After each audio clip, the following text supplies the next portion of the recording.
Welcome to the Elevate Media Podcast with your host, Chris Anderson. In this show, Chris and his guests will share their knowledge and experience on how to go from zero to successful entrepreneur. They have built their businesses from scratch and are now ready to give back to those who are just starting. Let's get ready to learn, grow, and elevate our businesses. And now, your host, Chris Anderson.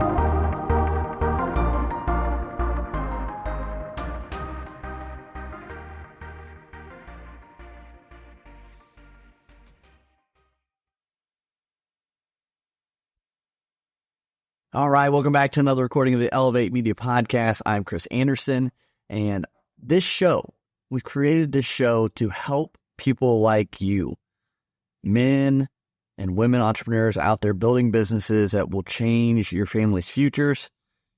And today, we're going to dive into an important topic. I just had this discussion with one of the individuals on my team talking about, now that he's getting more financial backing through work for us, he's like, maybe I should save up and get a really nice car. And so we're going to dive into that story and what I told him here in a second. But we're going to dive into this trap that a lot of people have fallen into. I've fallen into it myself. And that's buying things to look cool. We're going to explore why this mindset is holding you back and how to shift that to a more money friendly mindset that's going to help you grow your financial freedom and really do what the rich does. So again, I was talking to one of the guys on my team. He was excited because he's newer and he's, getting more income. And this kid's young. He's 19, staying at home, doing editing for us, doing production stuff for us. And he's just excited. He's excited to be able to be doing this all the while we're helping him kind of build his agency as well of editors, which is a cool thing. And he was asking me, he was saying, because things have been growing for him and doing well on his end, he was really thinking about saving up for a really nice car. And, we've all found ourselves in this position, right? Trying to constantly upgrade to the latest phone, car, clothes, splurging on things that don't really matter. We just do it to look good and feel good in the eyes of people that really don't matter. In the moment, it feels good, but at the end of the month, your bank account, tells a different story, right? And this cycle just is not sustainable. And it keeps us from investing in the things that truly will help you grow financially, to have financial freedom, and again, to do what the rich does. And so when he brought this up, that's what I started discussing with. I said, I'm just going to give you some guidance you can do, or take this with a grain of salt, do what you want. But this is what I would do. And that's what my goal in this episode today is to encourage you to rethink about your spending habits. I want to dive into a little bit of the psychology behind it, why we buy these things just to look cool. I'm going to give you some practical tips, how to invest your money wisely to build a prosperous future for you and your family. And I'm going to, share what I shared with this individual who wanted to buy a fancy car because he had some more money. But let's dive into the psychology of things first. So there's social pressure. That's the first thing. We live in a world where social media advertising constantly is just throwing stuff at us, images of luxury and success. And according to a study by the American Psychological Association, the pressure to conform to these ideals can lead to a lot of overspending, financial stress, and debt.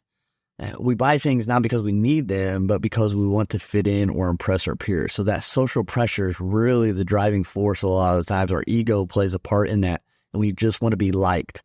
When at the end of the day, if we could all just stop caring about that, people's finances would be in a better place.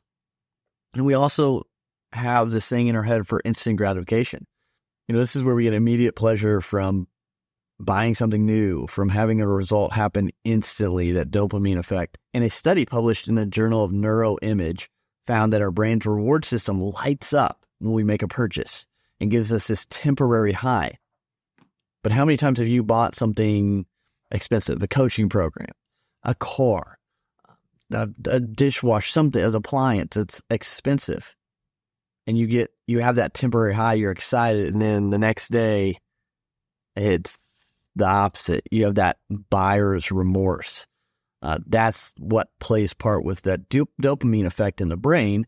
You get that instant high, you feel good, and then you feel crappy after you have that instant gratification happen. And there's long-term impacts as well. You gotta consider those. When you buy non-essential items just to impress others or just to fit in, it can lead to, instability in your bank account. And according to a report by CNBC, 78% of Americans live paycheck to paycheck. And a lot of that is due to unnecessary spending. Yes, the economic positioning and inflation, things like that play a part, but a lot of people still spend money where they don't need to. We sometimes get our wants confused as needs when that's not the case. Do we really need that brand new phone? Do we really need whatever it is we collect? Do we really need to go to Disney World? But yeah, we're complaining about our finances. So this behavior not only hampers our financial growth, but it also increases stress and anxiety over time. Again, in the moment, that phone, that thing, that trip makes you feel great, but after, when you're having to pay it off, if you're using credit or things of that nature, that's where the stress comes in. So we've got to shift our mindset, and we got to have that change. We got to break that cycle.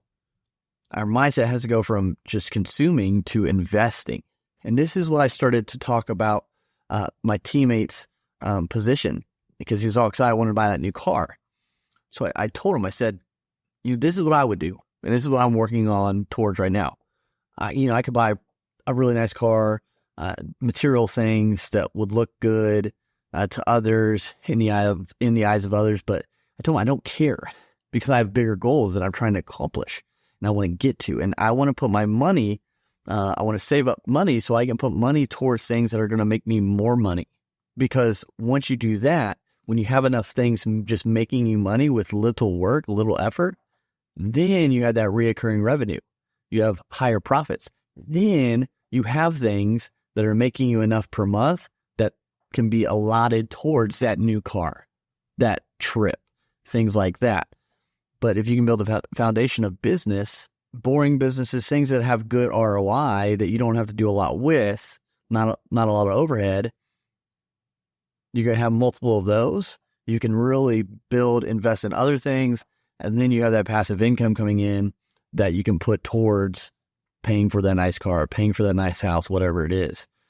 So, he's in an ideal situation, 19, doing well, learning about all this stuff, making good money, and he's ahead of the game. I told him I wish I would have started at 19 instead of at 29. So he's in a great position to do that. And I said, you don't want to throw it all away just to look good on social media now, because if you do it now, it's going to slow your success in the future financially. And that's a big part too, financial literacy. It is so not taught here in America very well. And it's a crucial thing that we're missing. So many people don't understand basic financial principles that are going to help them make better financial decisions.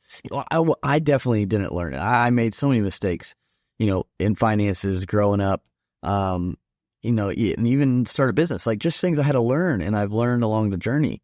So you have to know the difference between, appreciating and depreciating assets. So this can help you guide where to put your money. Again, I'm not a financial guru. I'm not a financial anything. This is just kind of some guidance, some general knowledge. Definitely seek out professional financial help when you're thinking about investing and putting your money in things and whatnot. But there are lots out there. You can invest in stocks, real estate, other businesses, like I mentioned. And that's a lot of times overlooked too, because if you can get to the point where you can buy a business that's producing well and then come in and either make it better or just take it over because maybe it's just someone's retiring. Or you can buy a business that yields a pretty good ROI with very little overhead and very little time commitment, like a car wash, like an ATM. You get percentages from that each time you collect the money. You just have to know where your money's going, but those are fairly boring, decent ROI businesses. So other investments you can do is also in yourself. Education. Take a course to improve your skills. It can lead to higher earning potentials. even if you're looking for another job on the side while you're trying to grow your business, if you're trying to get up in the corporate ladder, improving in your education can help you get to those levels. Tools and software that can help increase your productivity, can help you get more done in less time. That can ultimately boost your income because people want things done faster. If you can do it faster, you can charge a little more. You can also invest in your health. And this is important. Proper nutrition and exercise is going to pay off in the long run so much because it's going to reduce your medical costs for one, but it's also going to increase your energy levels. It's going to increase your ability to fight off any sort of, illness. Going to put you in a better position. And when you're running on all cylinders the best you can, you're going to make better decisions. You're going to be happier. You're going to have, more energy to get things done. And so investing in yourself in multiple ways is going to help you as well. So how do we do it? How do we smart spend after we've done all this? You've really got to draw a line between needs and wants. Like I mentioned before, we get confused a lot of the times with wants. We think our wants are needs, and that's not true. Your needs are simple: food, affordable housing, nothing crazy or fancy, be able to pay for healthcare, and taking care of yourself and your family. So whether that be, exercising, gym, I think gym is a need. If you don't have one in your house, I think having a membership somewhere is a need to keep you healthy. Obviously, you can do a lot of body weight at home, but if you're trying to, do resistance training, getting a gym, or just purchasing some cheap equipment like bands, a few dumbbells, I think that's a need to keep you healthy. So those would be needs. Wants are non-essentials, like the newest iPhone. Do you really need to pay for $1,000 for a brand new iPhone, or can you wait until it goes down a little bit in price? Designer clothes. Do you really need a Rolex right now? Do you really need Gucci, anything? Do you need those kind of things right now? No. It's all for ego. You could get something that looks so similar to those designer clothes and no one would know the difference unless they looked at the tag. So make sure you're focusing on spending on your needs and investing the rest, paying off debt and investing the rest. And you can always create a budget, knowing where your money goes. It's important to know how much is coming in and where that money is going. Because if you don't give that dollar a job, it's going to disappear on you and you're going to be like, how in the world did that happen? So, and there's a lot of great platforms and apps to do that. Again, I'm not a financial advisor or anything like that. So seek out professionals. They'll give you the great direction with that. Clo Bear Money Coach on Instagram and Better Wallet both help in that field, and they're really good with what they do. So check them both out. And this isn't just, I'm not just trying to blow smoke. Like this is successful people, rich people do this all the time. Obviously you get to the point where you're like Zuckerberg or Bezos and you just have money just coming out of your ears you don't know what to do with. And, you could afford some more luxuries. And there's nothing wrong with that. They've built something that has provided a lot of income and a lot of jobs. Love them or hate them. Those are different conversations. But, for example, the Warren Buffett, he's known for his frugality. He lives in a modest home. He avoids unnecessary luxuries. He drives some old car around all the time. He could afford a Rolls Royce. He could afford whatever he wants, but he drives the same old car.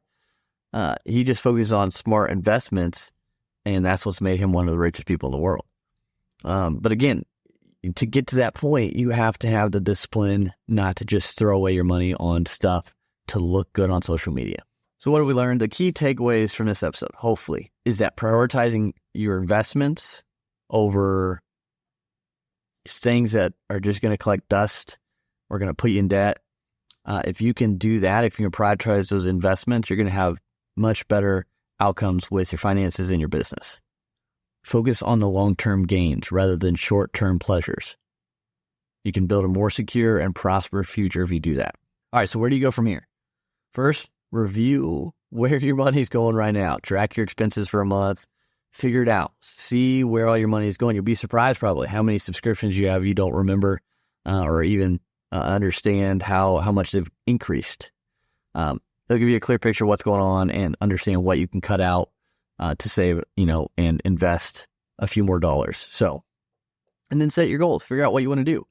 If it's trying to support your side hustle, put more self-fund a little bit at the beginning. If it's an emergency fund, just in case anything's happened, do that. Like, just set your goals, be specific with them, and know what you're doing to get to those. And then you can create an investment plan. So how much you want to put towards, a bucket, an account that's going to go towards a future investment. So say you want to buy a business one day. What does that look like? How much do you need for that? Roughly. Okay. So start saving for it. It sounds probably crazy, but you can do that. Maybe it's you want to get in real estate. So how much would you need for a down payment or something of that nature to get started in there? So set that up, figure out what you need, and just continue to put into it. The key is consistency and discipline, and that number can grow over time. It can compound as you make more money and are able to put more towards it. All right, so we talked about the psychology behind buying just to fit in.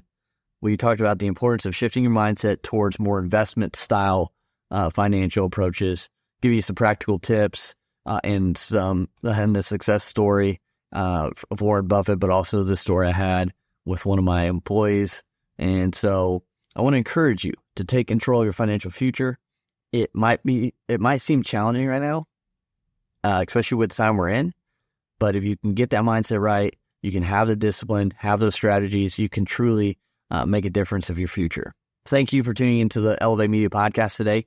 If you found this episode helpful, please subscribe if you haven't. Also share this out so we can help even more people together. And if you haven't yet, leave a review. It helps us go even farther with this and continue to do these episodes to make a difference and hopefully impact your life. Stay tuned for the next episode coming up. And until next time, continue to elevate your life, elevate your brand, and we'll talk to you soon. Thank you for listening to the Elevate Media Podcast. Don't forget to subscribe and leave a review. See you in the next episode.